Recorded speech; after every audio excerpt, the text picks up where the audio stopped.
నమస్తే, welcome to Aadan మరో కోణం. నేను కిషోర్ కుమార్. ఇప్పుడు ఆంధ్రప్రదేశ్లో రెండు విషయాలు పెద్ద ఎత్తున సెర్చ్ చేస్తున్నారు, ట్రెండింగ్లోకి వచ్చాయి, జనం నోట్లో నానుతున్నాయి. ఎక్కడ చూసినా ఇదే చర్చ నడుస్తోంది. అంతగా సెర్చ్ చేస్తున్నటువంటి, అంతగా ట్రెండింగ్లోకి వచ్చినటువంటి, అంతగా జనం నోళ్ళలో నానుతున్నటువంటి అంశాలు ఏంటంటే, నంబర్ 1, దారి తప్పిన విమానం. లండన్ వెళ్లాల్సినటువంటి జగన్మోహన్ రెడ్డి విమానం లండన్ కాకుండా వేరే చోటికి ఎందుకు వెళ్ళి ఆగింది, అక్కడ ఏం చేశారు అనేటటువంటి అంశం మీద పెద్ద ఎత్తున సోషల్ మీడియాలో చర్చలు నడుస్తున్నాయి.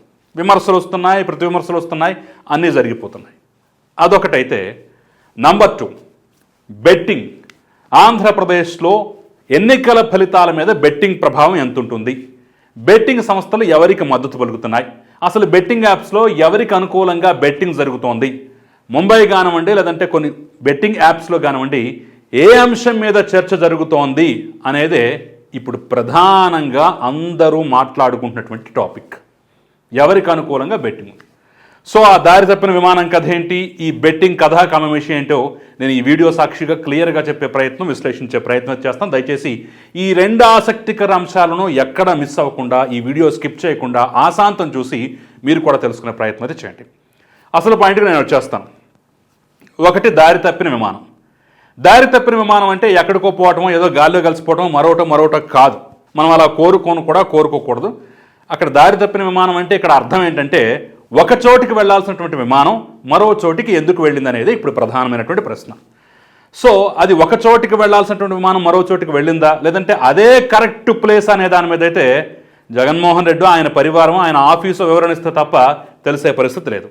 అయితే సోషల్ మీడియాలో జరుగుతున్న చర్చని నేను యాజిటీజ్గా చెప్పే ప్రయత్నం చేస్తున్నాను కాబట్టి ఇక ఎంతకన్నా లోతుల్లోకి వడదలుచుకోలేదు. నిజంగా అక్కడికే వెళ్ళాలనుకున్నారా, ఇంకో చోటుకి వెళ్ళాలనుకున్నారా అనేది అయితే నేను చర్చకు తీసుకురాట్లా. సహజంగా అందరూ మాట్లాడుకుంటుంది ఏంటంటే, ఆయన లండన్ వెళ్ళడానికి పర్మిషన్ తీసుకున్నారు. అందుట్లో భాగంగా అంటే యూకేలో భాగంగా లండన్, జర్మనీ, స్విట్జర్లాండ్ ఈ 3 ప్రాంతాలకు వెళ్ళడానికి పర్మిషన్ తీసుకున్నారు. ముందుగా లండన్ వెళ్తాడని చెప్పేసి అనుకుంటున్నారు. అలా లండన్ వెళ్లాల్సినటువంటి విమానం గన్నవరంలో టేకాఫ్ అయింది, కాస్త లండన్లో ల్యాండ్ అవ్వకుండా ఆ పక్కనే నెదర్లాండ్స్ అనే దేశానికి వెళ్ళిందని, అక్కడ ఆమ్స్టర్డామ్ అనేటటువంటి ఎయిర్పోర్ట్లో దిగినట్టుగా చాలా క్లియర్గా తెలుస్తుంది.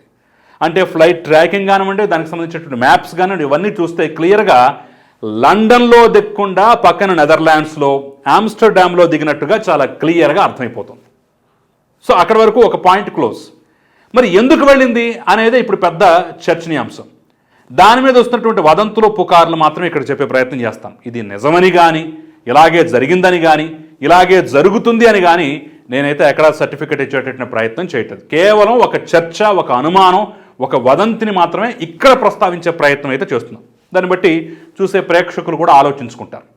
ఎందుకు నెదర్లాండ్స్లో దిగారు అంటే, దొంగ డబ్బుకి, హవాలా మనీకి, దొంగ పెట్టుబడులకి, లేదంటే డబ్బులు దాచుకోవటానికి ఇదొక ప్రధానమైనటువంటి ప్రాంతం అని చెప్పేసి ఒక వదంతి అయితే ఉంది. అక్కడ డచ్ స్టాక్ అనేది ఒక ఫేమస్ అంట. ఈ డచ్ స్టాక్ ఏంటంటే, ఇదే నేను చెప్పాను కదా, దొంగ డబ్బులు పెట్టుబడులు పెట్టడం కానివ్వండి, లేదంటే దాచుకోవటం కానివ్వండి, లేదంటే రకరకాల కంపెనీల్లో పెట్టుబడులు పెట్టినట్టుగా చూపించేటటువంటి దొంగ మార్గాలకు కానివ్వండి, ఈ డచ్ స్టాక్ అనేది ప్రధానమైనటువంటి కేంద్రంగా చెప్తూ ఉంటారు. ఆ మధ్య రిలీజ్ అయినటువంటి పండోరా పేపర్స్లో కూడా దీని గురించి ప్రధానంగా ప్రస్తావించినట్టుగా అనేక మంది ప్రముఖులు కూడా బయటపడ్డట్టుగా తెలుస్తోంది. అంటే క్రిమినల్స్, ధనవంతులు, పెద్ద పలుకుబడి కలిగినటువంటి రాజకీయవేత్తలు, పెద్ద పెద్ద సెలబ్రిటీలు, బాగా డబ్బున్నటువంటి వాళ్ళు, అక్రమ మార్గాల్లో డబ్బు సంపాదించేటువంటి వాళ్ళు, హవాలా వ్యాపారులు ఈ డచ్ స్టాక్ని ఎక్కువగా ఉపయోగించుకుంటారట. స్టాక్ అంటే స్టిచింగ్ అడ్మినిస్ట్రేటివ్ కాంటూర్ అనేటటువంటి అర్థం కూడా వస్తుంది. స్టిచింగ్ అడ్మినిస్ట్రేటివ్ కాంటూర్ అనేటటువంటి అర్థం కూడా వస్తుంది. సో దీన్ని ఫౌండేషన్ అడ్మినిస్ట్రేటివ్ ఆఫీస్ అని చెప్పేసి కూడా పిలుస్తూ ఉంటారట. ఆ ప్రాంతంలో డబ్బు తీసుకెళ్ళి పెడితే, ఎవరైతే డబ్బు తీసుకెళ్ళి పెట్టారో వాళ్ళకి సంబంధించినటువంటి వివరాలు ఏవి బయటకు రావు, పూర్తి గోప్యంగా ఉంచబడతాయి, పూర్తి రహస్యంగా ఉంచబడతాయి. ఆ డబ్బులకు సంబంధించినటువంటి సర్టిఫికెట్లు కూడా దొరుకుతాయి. అంటే ఫలానా దాంట్లో స్టాకులో పెట్టామని చెప్పేసి సర్టిఫికెట్లు కూడా ఇస్తారట. ఒకవేళ గతంలో పెట్టుబడులు పెట్టినా ఆ యొక్క స్టాక్కు సంబంధించినటువంటి పెట్టుబడి పెట్టినటువంటి వ్యక్తికి సంబంధించినటువంటి వివరాలు మార్చుకోవాలన్నా, అంటే ట్రాన్స్ఫర్ చేసుకోవాలన్నా, నేను పెట్టాను అనుకోండి, నేను కాకుండా నా వేరే వాళ్ళకి ఎవరికైనా మార్చాలన్నా మార్చుకోవటానికి ఇలాంటి కార్యకలాపాలు మొత్తం చేయడానికి అదొక అనువైన ప్రాంతంగా చెప్తుంటారు. ఇంకొంతమంది చెప్పేది ఏంటంటే వీళ్ళు పెట్టుబడులు పెట్టరు, పాడు పెట్టరు, పెట్టుబడులు పెట్టినట్టుగా చూపించే సర్టిఫికెట్లు తెచ్చుకుంటారు, లేదంటే అక్కడ పెట్టుబడులు పెట్టినట్టుగా చూపిస్తారు. జస్ట్ లైక్ ఒక స్విస్ బ్యాంకులో మనం డబ్బు దాచుకున్నట్లుగా దొంగ డబ్బును దాచుకోవటమే, అది పెరగదో తరగదో అలాగే ఉంటుందని చెప్పేసి అయితే మరొక వాదన కూడా వినిపిస్తుంది. అంటే ఇది వినటానికి కొంచెం కన్ఫ్యూజన్గా ఉన్నా, క్లుప్తంగా చెప్పాలంటే బాగా డబ్బున్నటువంటి ధనవంతులు, హవారా వ్యాపారులు వీళ్ళందరూ అక్కడ నెదర్లాండ్స్లో ఉన్నటువంటి అక్కడ డచ్ స్టాక్ దగ్గరికి వెళ్ళి వాళ్ళ రకరకాల మార్గంలో సేకరించినటువంటి డబ్బునంతా అక్కడ పెట్టి దాన్ని సేఫ్గా ఉంచుకునే ప్రయత్నం, బయట ప్రపంచానికి ఎక్కడో కంపెనీల్లో పెట్టుబడులు పెట్టినట్టుగా చూపించేటటువంటి ప్రయత్నం చేస్తారనేదైతే ప్రధానమైనటువంటి వదంతి. ఈయన కూడా అందుకోసమే వెళ్ళారు, ఆమ్స్టర్డామ్లో అందుకోసమే దిగారని చెప్పేసి అయితే ఒక పుకార్ అయితే ఇప్పుడు హల్చల్ చేస్తుంది. నిజంగా దిగారా, డబ్బు సూట్ కేసులో పట్టుకెళ్లారా, ముందే తరలించిన డబ్బును దాచిపెట్టారు, ఇవన్నీ చర్చ జోలికి నేను వెళ్ళట్లేదు. కేవలం పుకార్లు కాబట్టి, కేవలం ఒక వదంతులు కాబట్టి దాని గురించి మనం మాట్లాడుకునే ప్రయత్నం మాత్రమే చేస్తున్నాం. జగన్మోహన్ రెడ్డి విహారయాత్రకే వెళ్ళుండొచ్చు, ఇలాంటి పనులు చేసి ఉండేటటువంటి అవకాశం లేకపోవచ్చు, కానీ ఆయన లండన్ కాకుండా నెదర్లాండ్స్లో దిగటం అనేది ఇలాంటి అనుమానాలకు తావిస్తోంది అని చెప్పే ప్రయత్నం మాత్రమే నేను ఇక్కడ చేస్తున్నాను. నిజంగా ఆయన పెట్టారో లేదో నాకైతే తెలియదు, నేనే కంతలోంచి చూడలేదు. జస్ట్ సోషల్ మీడియాలో దీని గురించి గతంలో పండోరా పేపర్స్ ద్వారా ఇవన్నీ లీక్ అయ్యాయి, ఎంతోమంది ప్రముఖులు బయటపడ్డారు, డచ్ స్టాక్ అనేటువంటి అంశం అప్పుడే తెర మీదకి వచ్చిందని చెప్పేసి పెద్ద ఎత్తున వార్తలు వస్తున్న నేపథ్యంలో దాని గురించి జస్ట్ చెప్పేటటువంటి ప్రయత్నం చేస్తున్నాను. ఇది ఒక పాయింట్ అయితే, ఇక నంబర్ 2 బెట్టింగ్స్. ఆంధ్రప్రదేశ్లో బెట్టింగ్స్ అనేవి ఊపందుకున్నాయి. ఎన్నికలైపోయినటువంటి మొదటి 2 రోజులు తెలుగుదేశం పార్టీ గెలుస్తుంది అనేటటువంటి మూడ్ విస్తృతమైనా సరే, 3వ రోజు 4వ రోజు నుంచి అయితే ఇంకేముంది వైసీపీ గెలుస్తుంది అని చెప్పేసి వైసీపీ మీద బెట్టింగ్లు వేసే వాళ్ళ సంఖ్య అయితే క్రమక్రమంగా పెరుగుతుంది. అది కూడా జగన్మోహన్ రెడ్డి బయటకు వచ్చి ఐపాక్ టీంతో మాట్లాడి 151 ఏంటి అంతకన్నా ఎక్కువ కొడుతున్నాం అని చెప్పేసి ధైర్యం చెప్పి వెళ్ళిన తర్వాత ఈ బెట్టింగ్స్ అయితే ఎక్కువ అవుతున్న పరిస్థితి కనిపిస్తుంది. దానికి సంబంధించి క్లిక్ బెట్ అనేటటువంటి ప్రముఖమైన బెట్టింగ్ యాప్లో ఇప్పుడు ట్రెండే నడుస్తోందని చెప్పేసి మనం పరిశీలించినట్లయితే బయటికి చెప్పేది ఒకటి, లోపలికి జరిగేది ఒకటి అనేటువంటి అంశం అయితే మనం క్లియర్గా అర్థం చేసుకోవచ్చు. అక్కడ ప్రధానంగా నడుస్తున్నటువంటి అంశం ఏంటో తెలుసా? వైసీపీ కన్నా టీడీపీకే, కూటమికే ఎక్కువ సీట్లు వస్తాయి.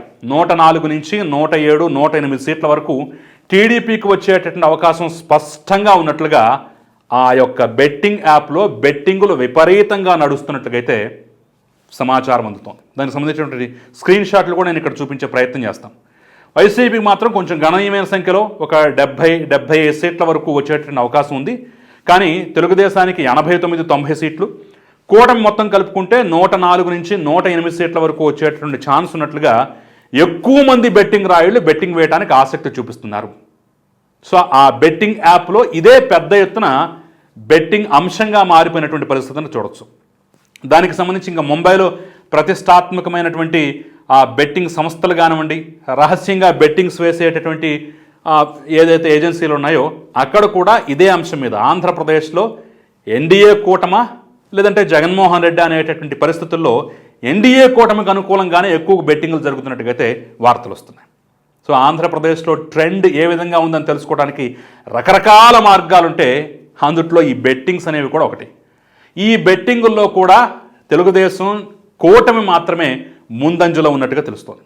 సో అక్కడ కూడా ఆశలు అడియాసలు అయిపోయాయి. అయితే ఇక్కడ ప్రధానంగా మనం చెప్పుకోవాల్సిన అంశం ఏంటంటే, వార్నింగ్ ఇవ్వాల్సిన అంశం ఏంటంటే, దయచేసి ఎవరు బెట్టింగుల జోలికి పోకండి. మీరు నమ్ముకున్న పార్టీ, మీరు అనుకున్న పార్టీ, మీరు గెలుస్తుందనుకున్న పార్టీ ఏ రకంగా పర్ఫామ్ చేసినా సరే మీరు మాత్రం బెట్టింగుల జోలికి పోకండి. ఎందుకంటే ఇప్పుడు ఆన్ రికార్డ్ చెప్తున్నాను, కొన్ని 100,000 కుటుంబాలు ఈసారి బెట్టింగుల వల్ల నష్టపోవటం ఖాయం. అది ఎవరైనా కానివ్వండి, బెట్టింగుల వల్ల కొన్ని వేల కుటుంబాలు ఈసారి నష్టపోవటం, రోడ్డున పట్టడం అయితే ఖాయం. అలాంటి కుటుంబాల్లో మీరు మీ కుటుంబ సభ్యులు ఉండకూడదనుకుంటే దయచేసి ఈ బెట్టింగ్ మహమ్మారి జోలికి పోకండి, దిక్కుమాలిన బెట్టింగులు వేయకండి. మీరు అనుకున్న పార్టీ గెలిచిందంటే గెలిచిన రోజు సంబరాలు చేసుకోండి తప్ప దయచేసి బెట్టింగ్ అనేటటువంటి దుర్మార్గానికి పోకండి. ఎలాగైనా సరే ముంచి మోసం చేయడానికి కొంతమంది రెడీగా ఉంటారు. మీరు అనుకున్న పార్టీ, నమ్ముకున్న పార్టీ గెలిచే పరిస్థితులు ఉన్నా, గెలుస్తుంది అని చెప్పేసి కళ్ళ ముందు కనిపిస్తున్నా రకరకాలుగా ట్విస్టులు టర్న్లు చేసి ఏదో రూపంలో మీ చేత బెట్టింగ్లు పెట్టించి మిమ్మల్ని మోసం చేయడానికి చాలామంది రెడీగా ఉంటారు. కాబట్టి దాని జోలికైతే వెళ్ళకండి. కానీ బెట్టింగ్ ట్రెండ్స్ కూడా కూటమికి అనుకూలంగా ఉన్నాయి అనేటటువంటి అంశం అయితే పాపం ఇప్పుడు వైసీపీకి తీవ్రమైనటువంటి నిరాశను మిగిల్చడం అయితే ఖాయం. సో ఇది ప్రధానంగా ఆంధ్రప్రదేశ్లో చర్చకు వస్తున్నటువంటి రెండు టాపిక్. ఒకటి, దారి తప్పిన విమానం ఏ దరికి చేరింది, ఎందుకు చేరింది అనే దాని మీద రకరకాల కథనాలు అయితే, అసలు బెట్టింగ్స్ అనేవి ఎవరికి అనుకూలంగా ఉన్నాయి, ట్రెండ్ను దేన్ని సూచిస్తున్నాయి అనే దాని మీద ఇప్పుడు తాజాగా వస్తున్నటువంటి రిపోర్టులు బట్టి మరొక అంశంగా మనం చూసుకోవచ్చు. మరి ఈ రెండు పాయింట్ల మీద మీరేమనుకుంటున్నారు, మీ అభిప్రాయం ఏంటి, మీ మనసులో ఏముందో కూడా నా కమెంట్ రూపంలో తెలియజేసే ప్రయత్నం చేయండి. అంతకన్నా ముందు ఈ వీడియో లైక్ చేయండి, షేర్ చేయండి, సబ్స్క్రైబ్ చేయడం మాత్రం మర్చిపోకండి. నమస్తే.